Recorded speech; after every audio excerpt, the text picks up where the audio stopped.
let's Okay. briefly review this Mousasi title fight in Bellator that happened on Thursday night. It has So we has can some talk connections to about all this stuff. not so we had MMA happening around the globe this week. So we had Mousasi fighting Lima, and then we also had some upset wins in one FC. We had some really solid wins, and while you inform the people about your thoughts on Mousasi Lima. This one's very easy. I will tell you, I did not like the fight in watching it, and I'll tell you why I didn't like the fight. Because before the fight starts, I'm sitting there, I'm watching it with your brother, and I'm like, we're recapping the end of Mousasi's UFC career. And so I pull up his record, and I'm like, oh man, that's right. Mousasi left the UFC on a 5-fight winning streak and a 4-fight TKO or knockout streak. He was on a hot roll, was fed up with the situation at the time of Bisping and GSP being champion, and then left and went to Bellator. He was on a very, very hot roll in the UFC at the time, and still to this day, right? A very, very elite guy, still, relatively young for the amount of crazy miles he has on him. So I'm sitting there and I'm like, man, and he went to Bellator, he got the belt, beat the piss out of Rory, and then he lost the belt to a dude that's gone already now, and so he gets the belt. So Rafael Lovato Jr. Yes. So before this fight starts, I'm thinking, okay, as I watch this fight, I'm going to compare the two people fighting in this fight against Israel Adesanya. I'm thinking, yeah, I wonder if these guys are like, on a level of Israel Adesanya, because they may be. I don't know. So let's see. So the fight happens right out of the gate, first and second round. I'm like, what are both of you doing? Mousasi, there's like no movement. There's no head movement. There's no arm movement. There's no leg movement. He just stands and he just like plots around the cage, and Lima's not doing anything to make him pay for it. Lima also was super unimpressive for whatever reason in that fight. But the whole time I was just like, what is going on?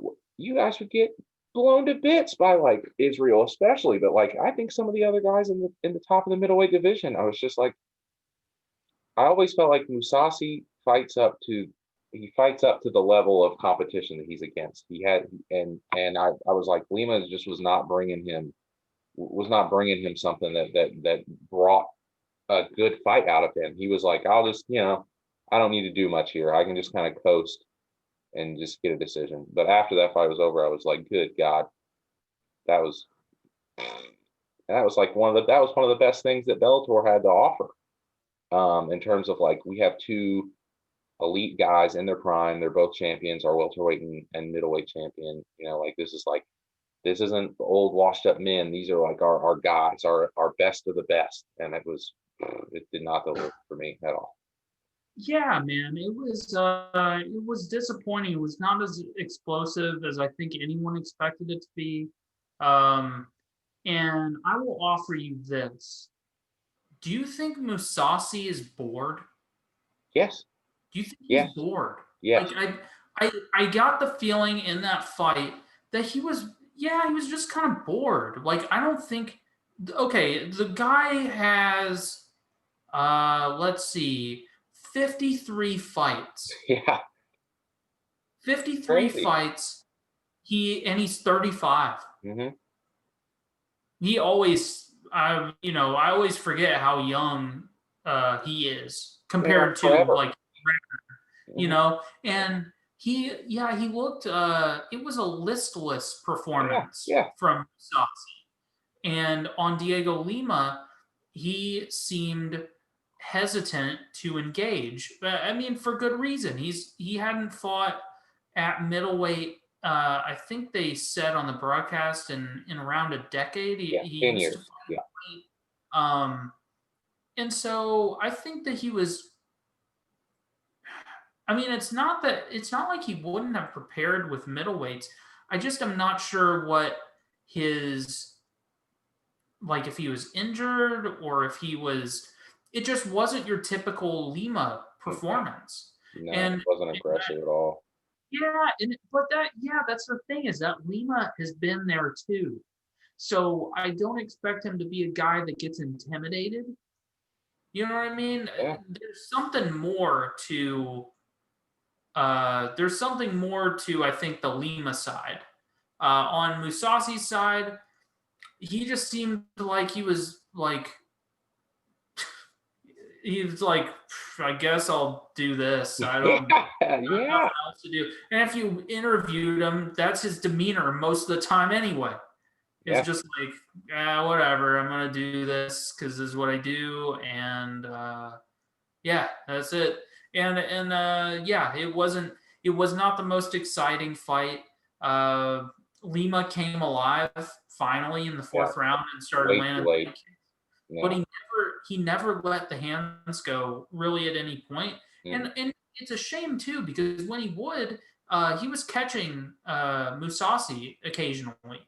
But then again, no one on either side, with exception of a few moments, really went out on a limb in that kind of way to be offensive.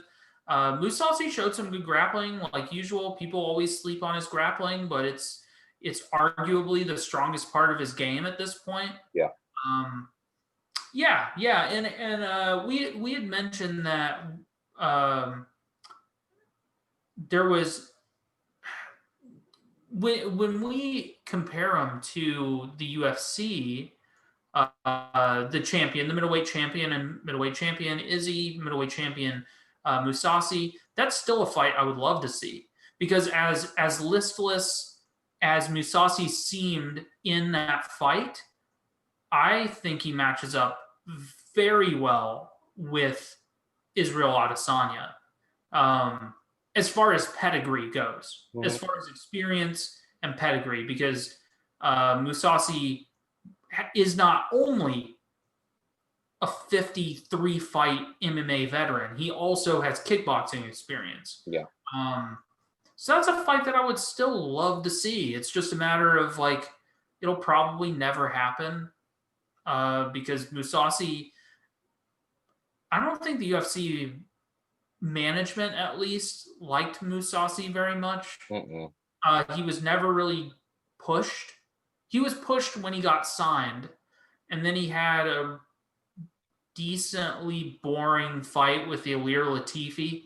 He would, when they pushed him to 3 number 1 contender fights, and he lost all of them. And then at the end, he finally went on his 5-fight streak, and he's like, all right, now I'm ready. And they're like, yeah, well, too bad. The top of the division is tied up. Just go on. Get out of here. They're just, I think that was like, his leaving or him staying in the UFC, I believe, was contingent on a title shot. Yes, he was very much like, I've like done, and he was the guy. He had just TKO'd Chris Weidman when he left, so like he was clearly the next guy. But they were like, nah, we got to do this whole like Bisping and GSP and Robert Whitaker and Yoel situation worked out, and he was like, I'm out of here. Well, you're not going to win out on that one. No. You're just not.